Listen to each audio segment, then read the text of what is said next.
Park. Ne? Pandomim Park. Sen ne konuşuyorsun lan değişik?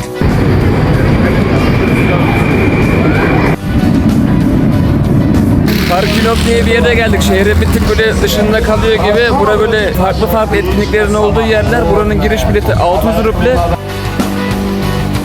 Burada şimdi bir gösteri olacak. Bunlar belirli aylarda, belirli günlerde oluyor. Size denk geldi öyle söyleyelim. Ufaktan şöyle bir sizi gezdirelim burada. Çok güzel bir yer yapmışlar.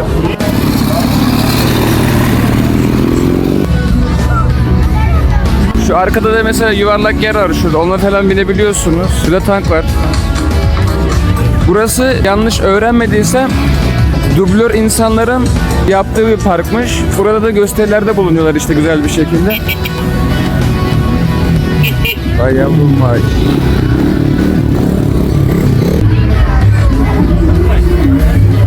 Bu tarafta da böyle fotoğraf çekim alanları var. Şu mekana bize daha yeni girdik. Şöyle bir ufaktan sağa solu gezelim. Gösteriye de başlamasına bir 10 dakika kaldı. Şöyle gösterinin bulunduğu yere gidelim. Aa kaydırak da varmış burada. Oha. Etkinlik alanı da burası. Burada oturma yerleri var. Kardan dolayı oturabileceğiz mi bilmiyoruz ama millet de patır patır oturmuş buraya. Manyaklar bunlar! Manyaklar! Bu alan sadece gösterinin yapıldığı alan. Diğer yerlerde etkinlik alanları var. Atıyorum mesela 2000 ruble verip 7 tane etkinliğe katılabiliyorsunuz burada. Bizim şimdi fazla zamanımız olmadığından dolayı biz buraya gelip gösteri izleyeceğiz. Sonra diğer yerlere ufaktan gideceğiz. Sonra bir askeri müze var tekrardan oraya gideceğiz. Hava soğuk olduğundan dolayı şuradaki gördüğünüz gibi süngerlerden dağıttılar burada oturan insanlara. Millet de şöyle battaniyeyle gelmiş yanımızdakiler. Battaniyesi var hemen solda şöyle. Şöyle güzel bir alan. Ufaktan gösteri başladı. Gösteriyi şu küçük adam başlattı. Происходит это потому, что под Новый год приоткрываются двери в сказочные измерения. Ve gösteriye gelirseniz akşam saatlerine gelin, ışıklar daha güzel gözüküyor. Zaten saat 4'te akşam oluyor burada. Abi ortalık biraz alevleniyor, güzel.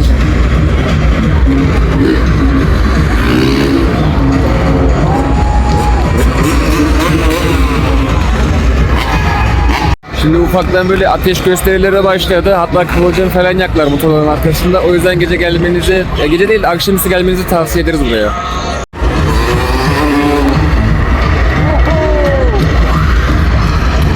Güzel. Bu tarz şeylerden bahsediyorum.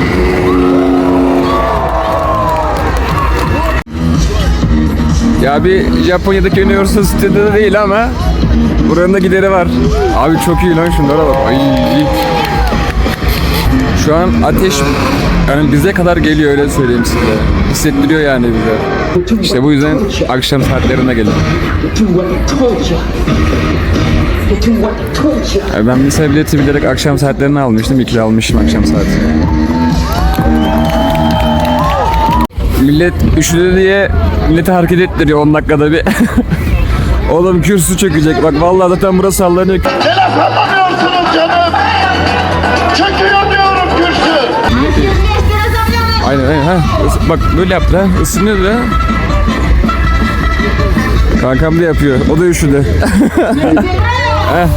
Bak yaptır bunları baba biz üşüdük be.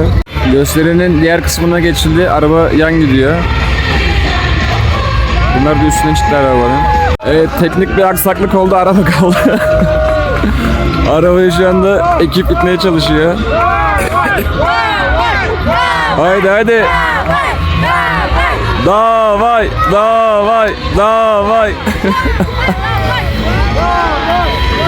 Arada böyle eksiklikler olur, yapacak bir şey yok.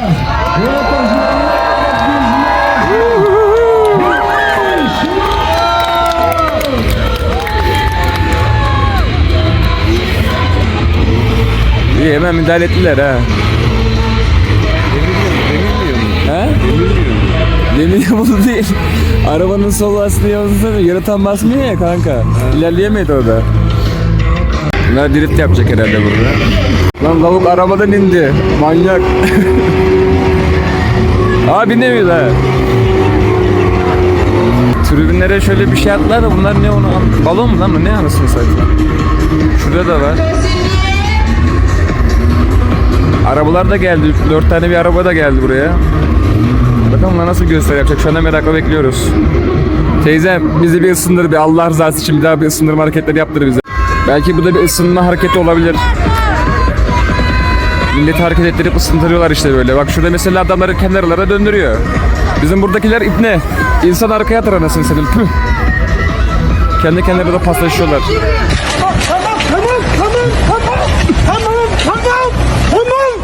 Tamam sakin. Abi keşke şuraya otursaydık ya. Oradakilerin hepsi baksana ne güzel paslaşıyor, ısınıyorlar ya. Bizimkiler de şu tarafta en önde topu da atamadılar buraya. Allah'ım ya Rabbim ya. Abi şu dayı var ya bak tam şu dayı. Ortalığı karıştırdı arkaya atın diye bağırıyor. Ulan dayının telefonu gitti. Adama nazar yedirdik. Adama nazar yedirdik kanka. Ya hayır ya. Vallahi var ya. Birine maşallah diyoruz. Hemen bir şeyler oluyor. Böyle bir şey değil mi? Bunun araları boş. Boş telefon aşağı düştü onun büyük ihtimal. Baksana telefona gitti dayının. Neyse biz devam edelim. Ya, adamı 2 dakika övmeye geldi. Ha buldu. Adamsın dayı. Öf. Yüklen baba yüklen.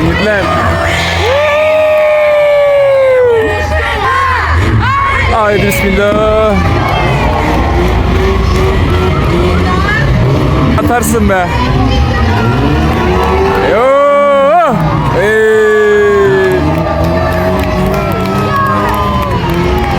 Top arada sıkıştı. Arabalar birbirlerini ittirmeye çalışıyor orada görüyor musun? Birbirlerini ittiriyorlar bak. Aa, çok iyi be. Kral, tamam gidiyorsun da bunun numarası yok böyle bir şeyler yap artık.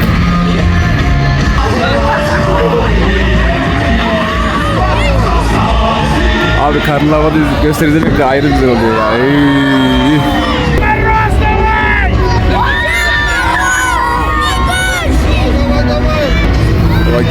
Kimi koparırsa. Bizim tarafımız da belli. Biz kötülerden yanıyız. Sağdakilerden yanıyız baba. Evet gösteri bitti. İyiler yine kötüleri yendi. Allah'ın işi. Kankam sen nereden geldin buraya? Kral yavaş ol. Sakin ol düşeceksin. Bunlar şimdi fotoğraf çekilmeye gidiyorlar ta aşağıya. Biz de gideceğiz şimdi oraya. Kankamdaki ağzına bakalım nasıl gidiyor ha. Kanka ah bir düşse var ne giderim. Şimdi biz de bir aşağı inelim bakalım neler var orada. Abi millet orada halka oluşturdu. Halay çekecekler. Nevruz kutlaması mı var? Ne oluyor? Hemen etkinlik mesela bitti. Burada mesela bunun içinde işte motor şey yapıyor. Böyle taklamakla falan atıyor. Dayım başladı. Hala kar yağıyor. Şimdi sahne alanına tekrardan gidiyoruz. Daha doğrusu tekrardan diyelim daha yeni gidememiştik. Aa burada şey varmış bakın içme yerleri falan var. Burada da millet fotoğraf çekiliyor. Bir gidelim. Biz de bir yakından görelim. Ne varmış ne yokmuş. Acaba o küçük çekilebilir mi onu çok merak ediyorum. Orada ablalardan var orada.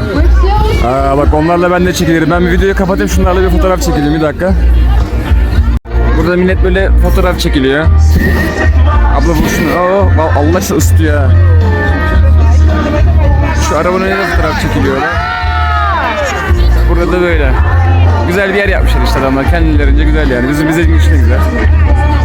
Adamlar güzel bir yer yapmışlar. Bir şey güzelmiş yani. Arkada kankamla biz de bir fotoğraf çekildik. Şimdi diğer yerlere doğru bakacağız. Buraya bilerek akşam geldik. Sırf gösterilerde işte bu ateş şovunu falan daha iyi görebilmek, daha iyi hissedebilmek için. Yani sabah siz biraz da erken gelirsiniz. Saat atıyorum 4'te alırsınız mesela biletinizi. Erken gelirsiniz, buraya gezersiniz, sağa sola bakarsınız, sonra etkinliğe girersiniz. Yani biz buraya geç girdik. Geç girdik derken direkt hani etkinlik saatine geldik çünkü hava gerçekten çok soğuk burada.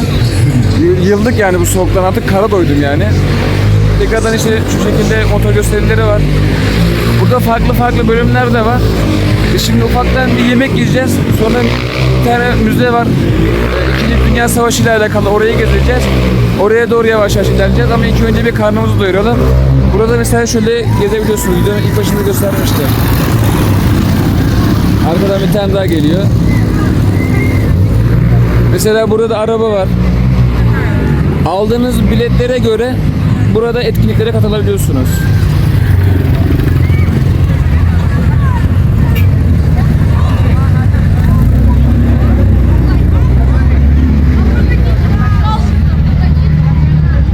Aynı şekilde burada hediyelik eşyalar da var. Yani adamlar kendilerince güzel bir yer yapmışlar. Çok güzel de bir yer olmuş. Bizim hoşumuza gitti. Geldiğiniz zaman buraya uğrayın ama şöyle bir şey var. İşte etkinliklerini sitesinden takip etmeniz gerekiyor. Takip etmezseniz çünkü şöyle bir sıkıntı oluyor. Etkinlikler her zaman olmuyor. Atıyorum 2 ayda 3 ayda bir oluyor. Bize denk geldi. Biz o yüzden geldik. Gelmeden önce muhakkak sitesine bakın. Ve her seferinde de şeyleri değişiyor. Konseptleri değişiyor. Aynı şeyi yapmıyorlar. Etkinlik alanının içi de burada numaralandırılmış. Aşağıda zaten numaraların anlamları falan yazıyor. Şöyle merak edenler için çekeyim. Bir 2 saniye şöyle bekleyelim. Geldiğiniz zaman buradan böyle artık nereye gitmek istiyorsanız o şekilde gezebilirsiniz. Şimdi diğer durağımız Zafer Müzesi'ne geldik. Buranın bahçesine giriş ücretsiz. Kankam da ileride bekliyor beni. Şimdi bu müzede 2. Dünya Savaşı'nın Doğu cephesinde bulunan tezgahların olduğu bir yer. Şimdi buraya gideceğiz. Bahçesinde böyle ufak böyle tanklar falan var. Bir onları gezelim. Sonra ufaktan da içeriye gideceğiz. İçeriye ilk girdiğiniz zaman sizi böyle bir alan karşılıyor. Askeri işte araçlar bulunuyor burada. Şurada da tek anlamları var. Tarih şeridi gibi zaten sıra koymuşlar buraya. Burası sadece buranın bahçesi. Şu an gezdiğimiz yer. Daha ilerilere doğru da gideceğiz. Diğer taraflarda uçaklar falan da var. Jetler. Bir de onları göreceğiz. Şimdi bir ufaktan buralara bakalım. Sonra diğer yerlere doğru geçeceğiz.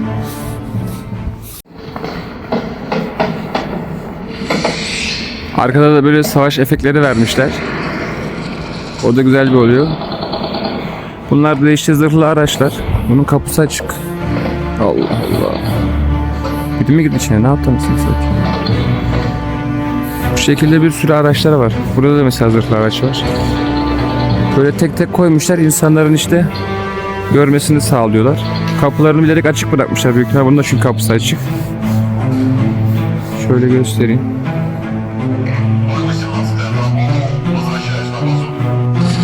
Bu araç buraya bu şekilde gelmiş. İçi var ya yanmış paso ya. Şu koltukları falan hepsi ya komple sökmüş ya da içi sağlam bir şekilde yanmış. Artık bomba mı geldi ne oldu? Sağına sola delik de yok aslında ama içinde bir şeyler olmuş. Ya da camdan mı girdi artık? Camları falan da yok. Böyle değişik araçlar var ya burada. Mesela şunların da camları kırık. Bunlar aynı şekilde direksiyon hepsi Allah'a emanet. Direkt savaştan aldıkları gibi gelmişler koymuşlar büyük ihtimal buraya. Şimdi bu tarafta da tanklar var. Bu tankların olduğu yerlerde 4-5 tane falan tank var. Şimdi biz bu bölümü bitireceğiz. Diğer bölüme geçeceğiz. Orada yanlış görmediysem jetler var. Uçaklar falan var. Bir de oraya bakacağız. Mesela buradaki aracın da içi mesela komple açık hepsi. Camları kırık çoğunun. Bu şekilde hepsini sergiliyorlar burada. Önlerinde yazılar da var. Açıklamalarda falan çoğunda Amerika bayrağı falan var ama çeviri adam akıllı çevirmiyor. Üst herhalde buz tutmuş yazıları. Ondan dolayı. Şimdi diğer taraflara doğru geçeceğiz. Şimdi alanın diğer tarafına doğru geçtik. Burada bir de bu şekilde kirpiler sergileniyor. Burada da şu ileride savaş helikopterleri var. Burada jetler var, uçaklar var. Böyle güzel bir alan yapmışlar. Gayet klas duruyor. Bu tarafta çit koymamışlar.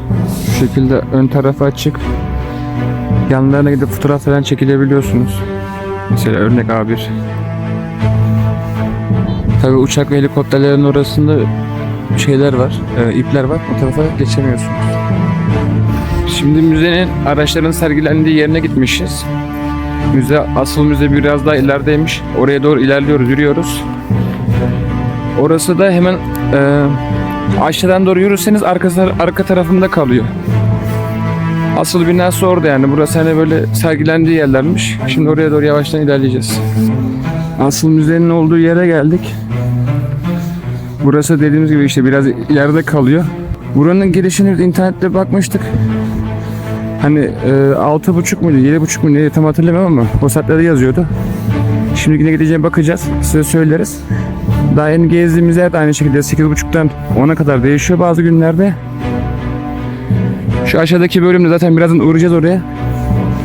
Orası da aynı şekilde saatlerde 8.30-10.30.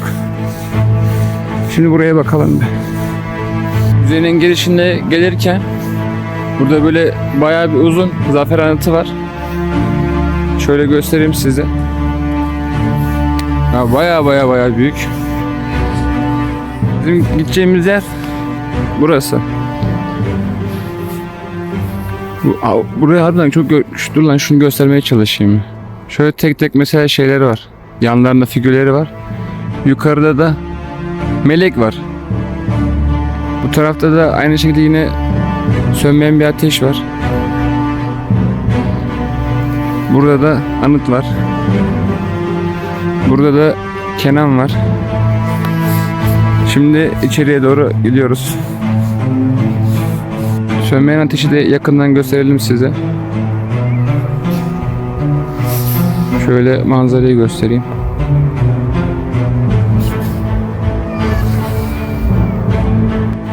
Adamlar girişinden bahçesinin girişinden önündeki yola kadar çok görkemli bir şekilde hazırlamışlar burayı. Şimdi içeriye doğru yavaş yavaş adım minnak ilerliyoruz. İçeriye girdik. Yine aynı şekilde her müze olduğu gibi ufak bir üst taraması oldu. Yavaş yavaş minnak teker tane ilerliyoruz. Merdivenden aşağı kata indiğimizde hediyelik eşya alınmak için yerler var. Şu şapkalardan normalde biz çok almayı istiyorduk da bunların bedenleri uymuyor. Fiyatı da aslında çok iyi. Ama kafamıza olmuyor. Ondan dolayı pas geçtik bunu. Burada yemek yerleri var. Kafe alanları var. Burası da en sevdiğim yer. Vestiyer. Şimdi içeriye doğru bir girelim bakalım bileti kaç paraymış, dikkat. Biletimizi aldık. 450 ruble. Girişi de burası. Müzenin şimdi ana binasına gireceğiz. Müzeden içeriye doğru girdik. Karşımıza direkt bunlar çıktı. Burada tek tek neyin ne olduğunu anlatıyorlar. Burada cepheye giden Sovyet askerlerinin resimleri var. Bu da büyük ihtimalle o zamanki propaganda. Burada da resim var. Şunlar da büyük ihtimalle onların kullandıkları eşyalar diye düşünüyorum. Burada da aynı şekilde. Ve böyle bölüm yapmışlar. Burada da asker yemini bulunuyor. Kadın elinde tutmuş. Burada büyük ihtimalle bir silahın süngüsü herhalde, parçası. Bu şekilde böyle tarihlerini çok güzel bir şekilde anlatmışlar. Böyle ayrı bir bölüm yapmışlar. Sadece tahminime göre oradaki ölen insanları yad etmek için fotoğraflarını sergiliyorlar. Çift taraflı. Bir de alttan bir müzik vermişler. Gerçekten çok etkileyici bir yer olmuş. Benim bildiğim kadarıyla zaten Naziler yüzünden 25 milyona yakın sadece sivil halk öldürülmüş. Yani sayının bir önemi yok. Bir kişi bir kişidir. Ama zamanında da işte 2. Dünya Savaşı'nın etkisini en çok gören ülkelerden birisi Rusya. Şu anda da oradayız. Mesela farklı alanlar.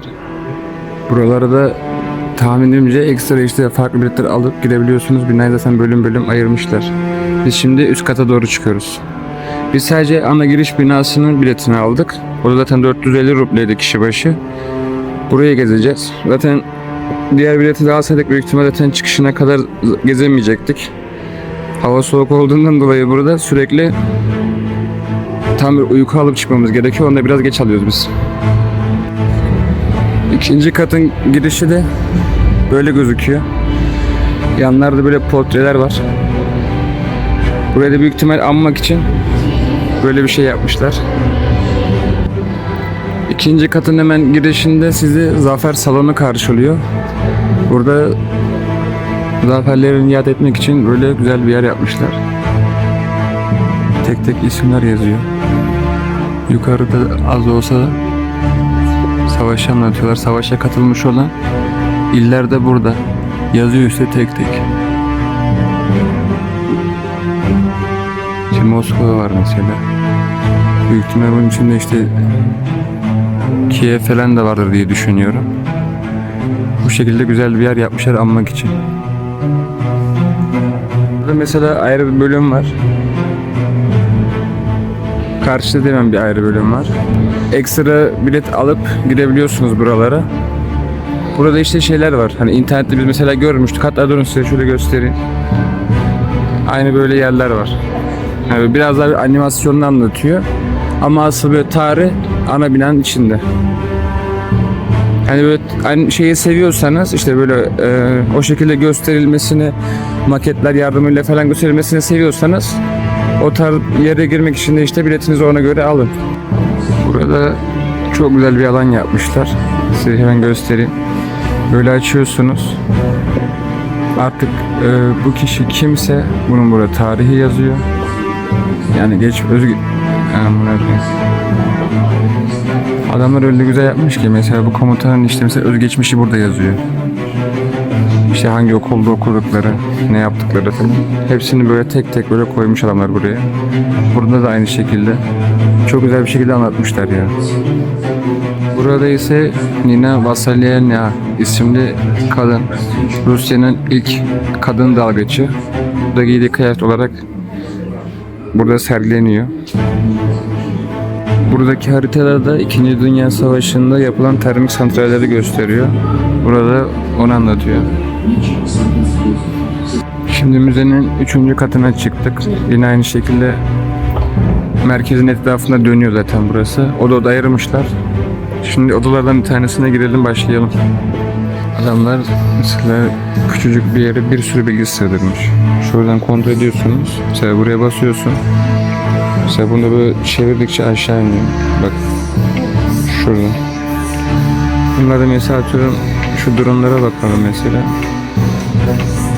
Böyle tıklıyorsun hemen böyle bilgileri geliyor önüne. Hepsini böyle tek tek bir ekrana sığdırmış adamlar.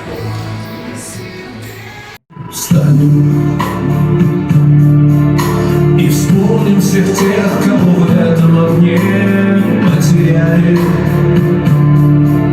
кто шел умирать за свободу, а не за медали.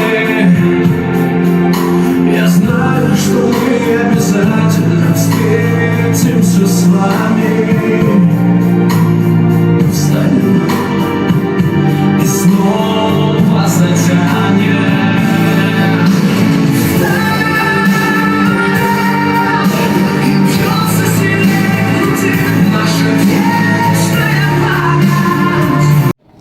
Daha yeni içeride kısa bir film izledik. İşte filmde savaş eden askerleri falan gösteriyorlardı.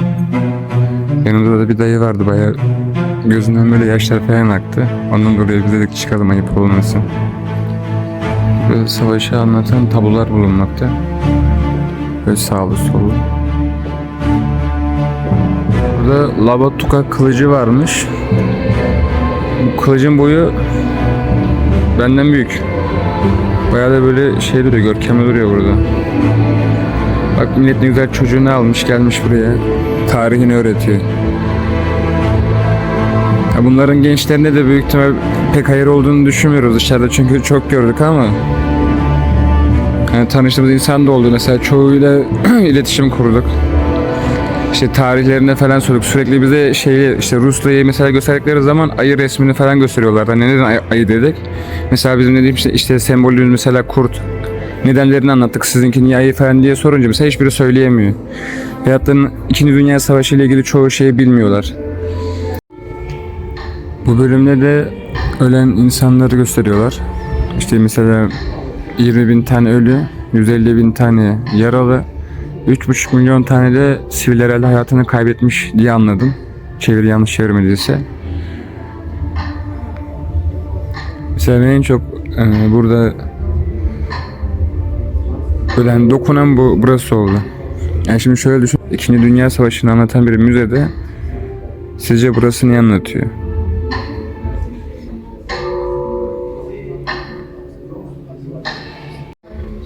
Yerde oyuncaklar bulunuyor. Yukarıda da mesela melekler var. Melekler ise ölen çocukların yaşlarını gösteriyor. Mesela birisi 3 yaşında ölmüş. Birisi 1 yaşında. 13 yaşında var. 15 var. 14 var. Ha, burayı kim hazırladıysa şurayı şöyle komple helal olsun adamım. Müze turumuz bitti. Daha yeni girişte aşağıda bir yer vardı. Böyle küçük ilk yardım tanklarının falan olduğu yer. Oraya geldik. Orası da maalesef kapanacakmış. Biz de giremedik.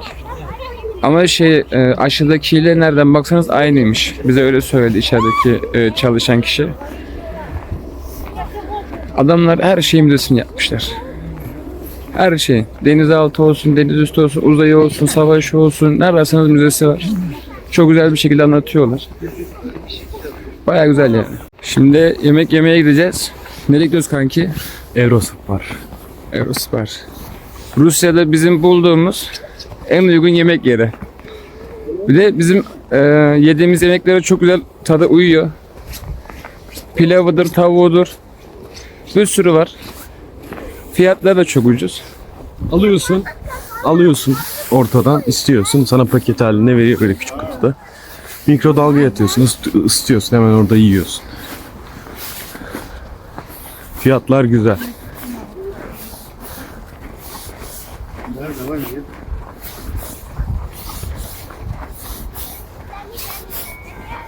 Hadi kapat hadi.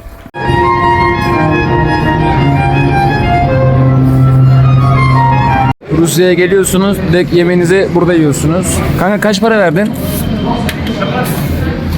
Bu kadar şeye. TL bazında mı söyleyeyim mi? Ruble. 600. 600 ruble. Yani şu dışarıda 600 ruble bunu bulamazsınız Rusya'da. Ben mesela şunları aldım, onlara 300 ruble verdim. Geldiğiniz zaman Eurostar'a muhakkak uğrayın. Baksınlar mı kanka? Hop. Yakaladım seni. Hadi bakalım. Yakaladın seni. Bay bay. Diğer videolarımızda görüşürüz. Kendinize iyi bakın.